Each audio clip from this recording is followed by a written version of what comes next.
नमस्कार। मैं लक्ष्मण लाल बघेल आप सभी का स्वागत करता हूं। आज हम एक टॉपिक लेकर के आए हैं, बहुपद।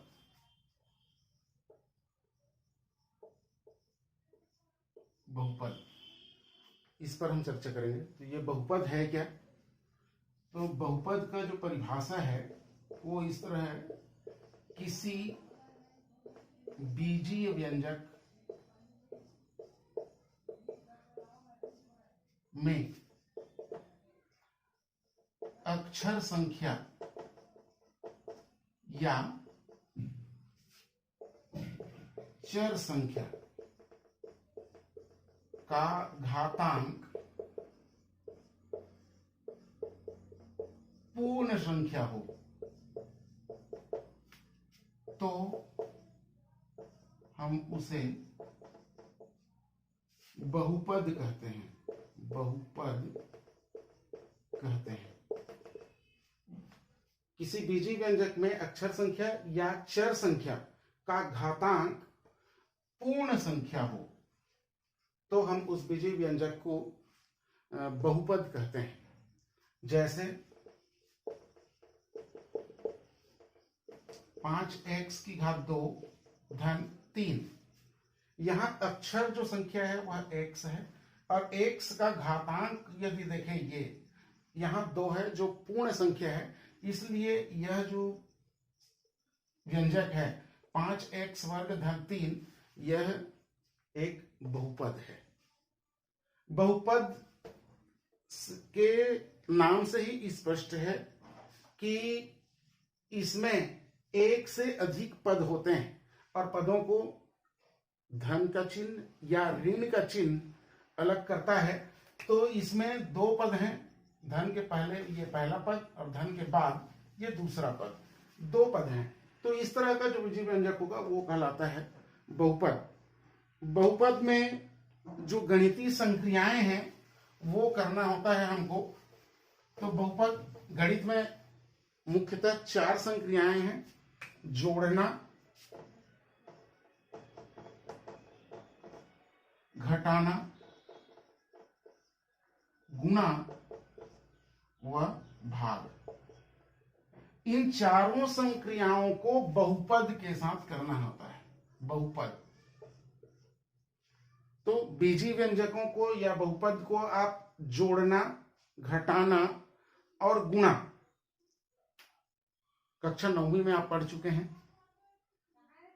भाग को बस हम अभी इस समय सीखेंगे। जोड़ना या घटाना करते समय हम यह सीखे हैं कि सजातीय पदों को जोड़ा या घटाया जाता है। सजातीय पदों को जोड़ा या घटाया जाता है। सजातीय पद मतलब सजातीय पद। सजातीय पद किसको कहेंगे? ऐसे पद जिसमें अक्षर संख्या, चर संख्या एक समान हो, अक्षर भी सेम हो, घातांक भी सेम हो। दोनों यदि सेम होंगे तब वह सजातीय पद कहलाते हैं। जैसे उदाहरण के तौर पर देखें तो सजातीय पदों में 4x की घात 2 और 15x की घात 2, ये दोनों सजातीय पद हैं क्योंकि यहां अक्षर संख्या x है और इसका भी घातांक 2 है और इसका भी घातांक 2 है। ये दोनों सेम होना चाहिए।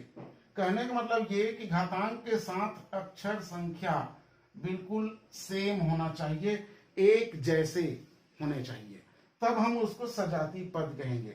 जैसे एक और देखें, 15x की घात 3 y की घात 2 और 13x की घात 3 y की घात 2।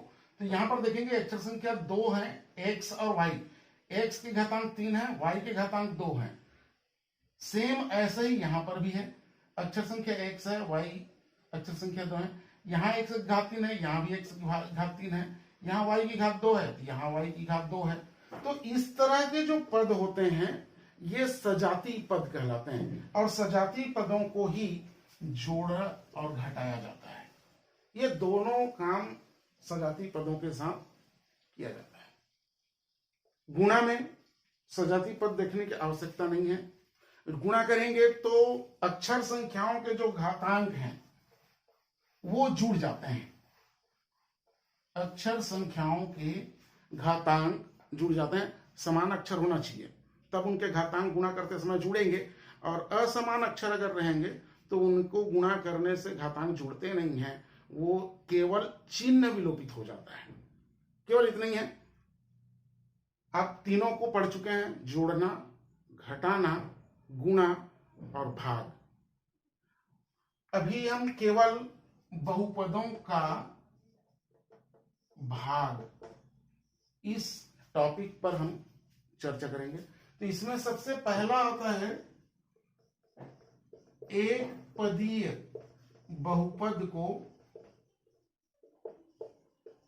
एक पदीय से भाग देना। एक एक पद, भाज्य भी एक ही पद होगा और भाजक भी एक ही पद होगा। जैसे उदाहरण के लिए अगर देखें तो यदि हम 6x वर्ग को भाग देंगे 3x से, ऐसा, तो इसको क्या करते हैं, सीधे सीधे 6x की घात 2 भाग 3x। यदि इसको अलग अलग करना चाहें तो ये यहीं पर जो संख्या है अचर संख्या उसको यहीं से भाग दें, 3 एकम 3, 3 दूनी 6, तो ये आया 2, और x में 2 ऋण 1। चूंकि यदि हमारा जो अक्षर है वो सेम हो और उनको भाग देना हो तो घातांक घट जाते हैं। हम घातांक नियमों में पढ़ें, x की घात m अपन x की घात n। यदि ऐसा है तो ये होता है x की घात m ऋण n। तो इस सूत्र के माध्यम से हम इसको इस तरह से लिख सकते हैं, और ये आ जाएगा 2x। ये हमारा आंसर हो जाएगा। तो यदि एक पद को एक पद से भाग देंगे तो इस तरह से भाग दिया जा सकता है। अन्य उदाहरण आप देख सकते हैं। ऐसे ही यदि दो पदी हो,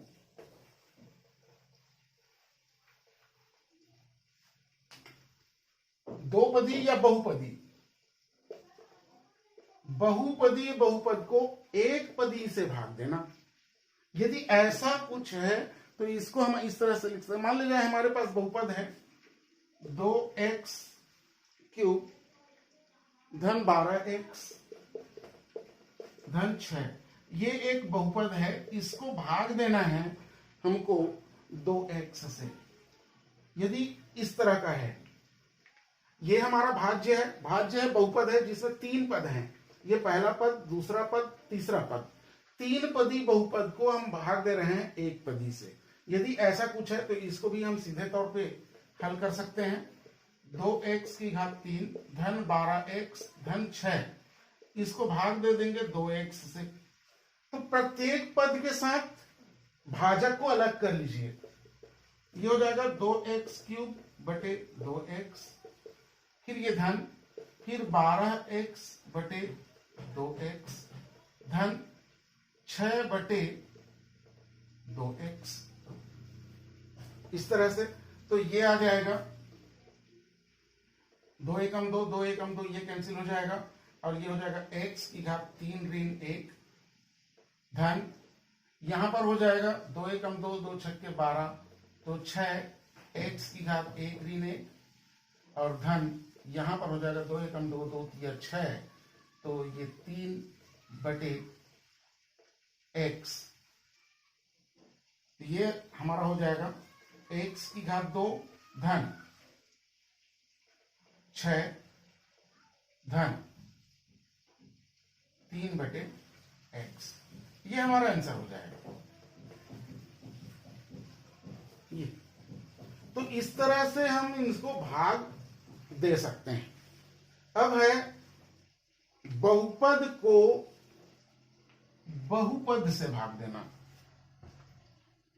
बहुपद को बहुपद, थोड़ा सा लिखने में गड़बड़ हो गया है, 2 बार बहु आ गया है, तो बहुपद को बहुपद से भाग देना। बहुपद को बहुपद से भाग देना, ये है। तो इस पर अगर हमको बहुपद को बहुपद से भाग देना है तो यहां पर एक विशेष सावधानी बरतने की आवश्यकता है कि सर्वप्रथम हम भाजक और भाज्य और भाजक इन दोनों को ही, क्योंकि भाग में 2 चीज अवश्य होते हैं, भाज्य और भाजक, तो भाज्य और भाजक को अक्षर संख्या के घातांक के घटते क्रम में लिखते हैं। घातांक के घटते क्रम में लिखते हैं। बिना घटते क्रम में अगर लिखेंगे हम तो उसको भाग देते आसानी से नहीं बनता है, क्योंकि लिखने में हमको असुविधा होगा। इसलिए हम सर्वप्रथम एक काम करते हैं, भाज्य और भाजक का जो अक्षर संख्या है उसके घातांक के घटते क्रम में उसको व्यवस्थित कर देते हैं। उसके बाद फिर हम भाग देने की प्रक्रिया शुरू करते हैं।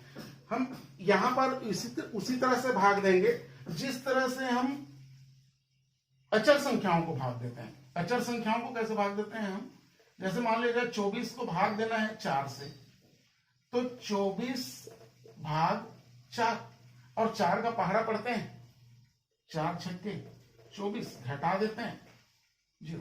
ये कहलाता है हमारा भागफल, ये कहलाता है शेषफल, ये है हमारा भाजक, और ये है भाज्य। तो ये 4 होते हैं। भागफल, भाग जब देने की प्रक्रिया करते हैं तो 4 चीजें निकल के आता है, भागफल, शेषफल, भाज्य और भाजक, ये 4 चीजें हैं। इन चारों में एक संबंध भी होता है, उस संबंध को आप भी जानते हैं। इसमें होता है भाज्य बराबर भागफल गुणा भाजक धन शेषफल, ये होता है। तो इसी विधि के द्वारा हम बहुपद को बहुपद से भाग देंगे। इसलिए सर्वप्रथम हम भाजक और भाज्य दोनों को घटते क्रम में लिखेंगे, उसके बाद भाग देने की प्रक्रिया प्रारंभ करेंगे। हम इसमें एक उदाहरण लेते हैं। एक उदाहरण ले रहे हैं हम। उदाहरण है 2x की घात 3, 2x की घात 3 धन 4y वर्ग धन 4y वर्ग धन 3y धन 1 इसको भाग देंगे y धन 1 से, y धन 1 से। ये हमारा प्रश्न है। इस बहुपद को इस बहुपद से भाग देना है। इसमें 4 पद हैं, पहला, दूसरा, तीसरा, चौथा, और इसमें 2 पद हैं, पहला। 4 पदी बहुपद को द्विपदी बहुपद से भाग देना है। इसमें सर्वप्रथम ये देखेंगे कि भाज्य और भाजक का जो चर संख्या है उसका घातांक घटते क्रम में है या नहीं। तो यहां पर देख ले, यहां एक गड़बड़ हो गया है। यहां ये y है,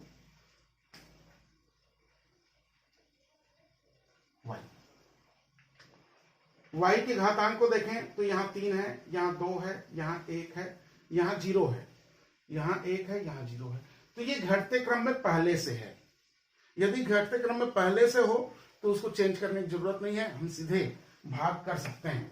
तो जब भाग करेंगे तो ये इस तरह से करेंगे, 2y की घात 3 धन 4y की घात 2 धन 3y धन 1, इसको भाग दे देंगे इतने से y धन 1 से। भागफल को कहीं कहीं पर इधर भी लिखा जाता है और कभी कभी ये ऊपर में भी लिखा जाता है, ऐसे भी लाइन खींच करके ऊपर में लिखते हैं भागफल को, तो वो दोनों तरीके सही है। आप जैसा लिखना चाहें स्वतंत्र हैं। अब इसको भाग देते समय हमको एक बात को ध्यान रखना पड़ेगा कि इस बहुपद का पहला जो पद है वह और भाजक का जो पहला पद है वो, इन दोनों पर ही हमको ध्यान देना है। y धन 1 का भाग से भाग देना है, मतलब इसी का पहाड़ा पढ़ना है। y धन 1 का पहाड़ा पढ़ना है, कितने बार पढ़ेंगे उसको जानने के लिए हम इस प्रथम पद और इसके प्रथम पद को देखते हैं।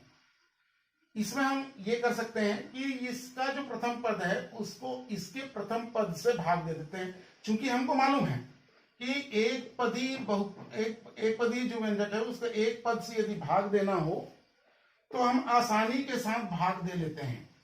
तो भाग जब देंगे इसको तो यह आ जाएगा 2y की घात 3 ऋण 1, मतलब 2y की घात 2। तो हमको इसका जो पहाड़ा है वो इतने बार पढ़ना है, मतलब यहां पर हम लिख देंगे 2y की घात 2। अब ये जो संख्या आया है इसका गुणा इसके साथ कर देंगे और उसको भाज्य के नीचे लिखेंगे। तो इसको गुणा करेंगे तो क्या हो जाएगा, y धन 1 का गुणा करेंगे 2y की घात 2 से, तो इसके प्रत्येक पद के साथ गुणा होगा, इसका गुणा इसके साथ करेंगे ये 2y की घात 3 हो जाएगा और धन ये 2y की घात 2 हो जाएगा। अब इसको हमको यहां इस भाज्य के नीचे लिखना है, तो ये हो जाएगा 2y की घात 3 धन 2y की घात 2। अब इसके बाद घटा देंगे, घटाएंगे तो ऋण का चिन्ह लगाते हैं, तो यहां अगर इसको पूरा ऋण करेंगे तो इनका प्रत्येक पद का चिन्ह बदल जाता है, यहां धन है तो यहां ऋण हो जाएगा, यहां धन है यहां ऋण हो जाएगा। अब घटा दीजिए, 2y की घात 3 में 2y की घात 3 को घटाएंगे ये 0 हो जाएगा और यहाँ पर धन है यहाँ ऋण है, अलग अलग है घट जाएगा, और 4y की घात 2 में 2y की घात 2 को घटाएंगे तो ये 2y की घात 2 बचेगा इस तरह से। अब जो बाकी पद हैं उनको इसके नीचे लिख लेंगे, धन 3y धन 1। इसके बाद पुनः कितने बार इसका पहाड़ा पढ़ेंगे ये जानने के लिए क्या करेंगे, अब इसका प्रथम पद और इसका प्रथम पद, इस भाज्य के प्रथम पद को भाजक के प्रथम पद से भाग दे देंगे, भाग y, तो यहां जाएगा 2y की घात 2 ऋण 1, मतलब 2y। इसको लिख देंगे हम यहां धन 2y। अब इस 2y का गुणा इसके साथ करेंगे और यहां लिखते चलेंगे, ये क्या हो जाएगा देखिए, 2y का गुणा y के साथ पहले करेंगे तो ये हो जाएगा 2y की घात 2, फिर धन और धन का गुणा हो जाता है धन, फिर 2y का गुणा 1 के साथ करेंगे तो ये 2y हो जाएगा। अब पुनः घटाएंगे तो यहाँ का माइनस हो जाएगा, ये भी माइनस हो जाएगा, 2y की घात 2 में 2y की घात 2 जो घटाएंगे ये शून्य हो जाएगा, और यहाँ 3y में 2y को घटाएंगे तो यहाँ y हो जाएगा, y धन 1। अब क्या करेंगे, फिर वही काम करेंगे कि इस y, इसका प्रथम पद को इसके प्रथम पद से भाग देंगे, तो y को y से भाग देंगे तो y की घात 1 ऋण 1 माने y की घात 0 इज इक्वल टू 1, 1 आया। इस एक बार पढ़ेंगे तो यहां पर लिख देंगे प्लस 1। अब 1 का पहाड़ा इनके साथ पढ़ेंगे तो ये हो जाएगा y धन 1, और घटाएंगे तो यहां भी माइनस हो जाएगा, यहां भी माइनस हो जाएगा। अब y में y घटाएंगे तो 0 हो गया, 1 में 1 घटाएंगे तो 0 हो गया, मतलब शेष फल आया 0। इस तरह से हम भाग दे सकते हैं, बिल्कुल सरल है। प्रथम पद को देखना है, कितने बार भाग जाएगा वो निकालना है, उसके बाद सीधे भाग देते चलना है। तो इस तरह से हम इस सवाल का हल निकाल सकते हैं।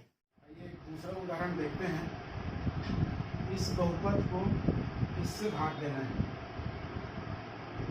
भाज्य है x की घात 5 धन 5x धन 3x वर्ग धन 5x की घात 3 धन 3। इसको भाग देना है। भाजक है हमारा 4x धन x वर्ग धन 2। भाग देने से पहले हम ये देखते हैं कि इसमें चर जो राशि है उसका घातांक घटते क्रम में है या नहीं है। यहाँ पर हम देखते हैं कि भाज्य और भाजक दोनों का जो घातांक है वो घटते क्रम में नहीं है, तो उसको पहले घटते क्रम में लिखेंगे। चर राशि के घातांक को घटते क्रम में लिखने पर, घटते क्रम में लिखेंगे। भाज्य का पहले लिख लेते हैं। भाज्य बराबर है x की घात 5 धन 5x की घात 3 धन 3x की घात 2 धन 5x धन 3। इसी तरह से भाजक का भी लिख लेते हैं। भाजक है x की घात 2 धन 4x धन 2। घटते क्रम में लिखने के बाद इसको हम सीधा भाग दे देंगे। लिख लेते हैं x की घात 5 धन 5x की घात 3 धन 3x की घात 2 धन 5x धन 3। अब इसको भाग देंगे x की घात 2 धन 4x धन 2 से। भाग देने से पहले भाज्य का प्रथम पद और भाजक का प्रथम पद दोनों को लेते हैं। पहले भाज्य के प्रथम पद को भाजक के प्रथम पद से अगर भाग दें तो x की घात 5 को यदि x की घात 2 से भाग देंगे तो ये आ जाएगा x की घात 5 ऋण 2 माने x की घात 3। और इसी संख्या से कितने बार हमको पहाड़ा पढ़ना है, x की घात 3 बार। इस x की घात 3 का गुणा भाजक के साथ कर लीजिए। भाजक के साथ गुणा करेंगे तो ये आ जाएगा क्या, देखिए x की घात 2 धन 4x धन 2। इसको गुणा कर देंगे x की घात 3 से तो ये आएगा x की घात 5 धन 4x की घात 4 धन 2x की घात 3। इसको यहां भाज्य के नीचे लिख लेंगे।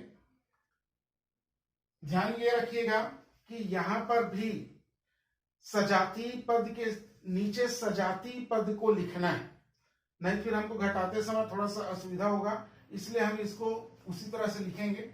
ये x की घात 5 फिर x की घात 3 की जगह में हम 3 घात वाले को लिख देंगे 2x की घात 3, फिर इसको लिख लेंगे धन 4x की घात 4। अब इसको हम घटा देंगे। घटाएंगे तो ये चिन्ह ऋण हो जाएगा, ये भी ऋण हो जाएगा, ये भी ऋण हो जाएगा। अब x की घात 5 में x का घात 5 को अगर घटाएंगे तो ये हो जाएगा 0। यहाँ धन है, यहाँ ऋण है, घट जाएगा। 5x की घात 3 में 2x की घात 3 घटाएंगे तो ये हो जाएगा 3x की घात 3। यहाँ भी इससे पहले आप ध्यान दीजिएगा, यहाँ 4 घात वाला एक बाकी नीचे में, ऊपर में नहीं है। 4 घात वाले को पहले लिखना है, इसको लिख देते हैं -4x की घात 4 धन 3x की घात 3। अब जो बाकी है उसको ज्यों का त्यों हम यहाँ नीचे उतार लेंगे, तो धन 3x की घात 2 धन 5x धन 3। अब फिर इस भाज्य को इससे भाग देंगे तो प्रथम पद को देखेंगे। भाज्य का प्रथम पद है ऋण 4x की घात 4, इसको भाग देंगे x की घात 2 से, ये आ जाएगा ऋण 4x की घात 4 ऋण 2 माने ऋण 4x की घात 2। इस संख्या को हमको यहाँ 4x की घात 2 इसका पहाड़ा पढ़ना है। ऋण 4x की घात 2 का गुना भाजक के साथ कर लेते हैं, जो आएगा उसको फिर इसके नीचे लिखेंगे।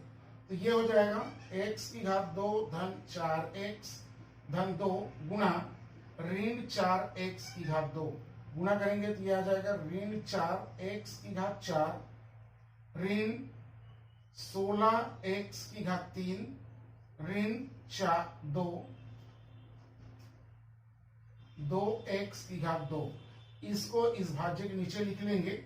ये हो जाएगा ऋण 4 x की घात 4 ऋण 16 x की घात 3 ऋण 2 x की घात 2। अब इसको घटा देंगे। घटाएंगे तो यहाँ ऋण चिन्ह है, ये धन हो जाएगा। यहाँ भी ऋण है, ये भी धन हो जाएगा। यहाँ भी ऋण है, ये भी धन हो जाएगा। अब इसको घटा देते हैं। घटाएंगे तो ये आ जाएगा, ये 0 हो जाएगा, ये दोनों जुड़ जाएगा, ये हो जाएगा 19 x की घात 3, ये दोनों भी जुड़ जाएगा, धन 8 और 3 ये हो जाएगा 11 x की घात 2। अब बाकी जो है उसको उतार लेते हैं, धन 5x धन 3। अब हमारा आना चाहिए यहां पर 19x की घात 3 से हम भाग देंगे तो ये हो जाएगा 19x की घात 3 को इसके प्रथम पद से भाग देंगे x की घात 2 से, तो यह आ जाएगा 19x धन 19x। इसको गुणा कर लीजिए यहां से, तो ये हो जाएगा 19x की घात 3 धन 19 चौक 76 x की घात 2 धन 19 दूनी 38 x हो गया गुणा। इसको घटा देते हैं, घटाएंगे तो ये ऋण हो जाएगा, यहाँ भी ऋण हो जाएगा, यहाँ भी ऋण हो जाएगा। ये 0 हो गया। ये दोनों अलग अलग चिन्ह हैं, घटाएंगे तो ये हो जाएगा 6 में ये ऋण होगा, 6 में 1 घटाएंगे 5 और 7 में 1 घटाएंगे 6 x की घात 2। अलग अलग चिन्ह है, घट जाएगा, घटेगा तो यहाँ हो जाएगा ऋण और 38 में 5 को घटा देंगे तो ये हो जाएगा 33x और ये धन 3 को नीचे लिख लेंगे। अब पहाड़ा पढ़ेंगे तो ये आ जाएगा ऋण 65 बार जाएगा तो ये हो जाएगा ऋण 65 x की घात 2 ऋण 4 पंचे 20 4 छक्के 24 और 2 26 x धन 2 पंचे 10 और 2 छक्के 12 और 1 13। घटा देंगे, यहाँ ऋण आएगा, घटाएंगे तो ये 0 हो जाएगा। ये दोनों जुड़ जाएंगे तो ये जुड़ेंगे तो ये हो जाएगा 3 9 2 x और ये अलग अलग चिन्ह है। नहीं, चिन्ह बदले ही नहीं है, पहले चिन्ह बदल देंगे। घटाएंगे तो ये ऋण है, ये धन हो जाएगा, ये ऋण है, धन हो जाएगा, ये ऋण है, ये धन हो जाएगा। अलग अलग चिन्ह है, इनको घटाएंगे 0 हो जाएगा। ये अलग अलग चिन्ह घट जाएगा, 10 में 3 जाएगा तो 7, ये हो गया 5, 5 में 3 घटाएंगे 2 और ये 2 x धन, ये दोनों धन धन जुड़ जाएंगे, ये हो जाएगा 133। इस तरह से यह शेषफल, यह भागफल आएगा। इसी तरह से हम अन्य सवालों को भी हल कर सकते हैं। प्रैक्टिस कीजिए और निपुण बनिए।